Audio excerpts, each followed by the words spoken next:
Isinusulong sa Senado ang 20% diskwento sa mobile prepaid load, postpaid plans at internet packages para sa mga kwalipikadong mag-aaral mula sa elementarya hanggang kolehiyo sa buong bansa.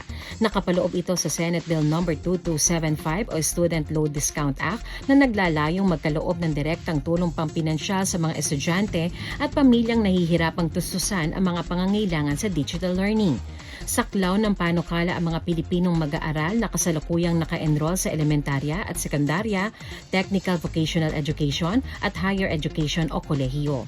Hindi kasama sa programa ang mga kumukuha ng postgraduate studies.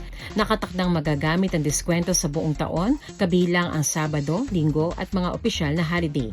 Para makuha ang diskwento, kailangan magpresenta ang mga mag-aaral ng valid school ID o Certificate of Enrollment. Kailangan din ng birth certificate bilang patunay ng pagiging mamamayang Pilipino. Obligado ang lahat ng telecommunications companies sa bansa na ipatupad ang diskwento para sa mga kwalipikadong benepisyaryo. May nakalaang mabigat na parusa para sa mga telecommunications companies na lalabag o hindi tatalima sa panukala. Sa kasalukuyan, ang mga nabanggit na diskwento, requirements, saklaw at parusa ay may probisyong nakapaloob sa Senate Bill No. 2275 na isinusulong pa lamang sa Senado. Shane Tolentino para sa Balitang Unang Sigaw.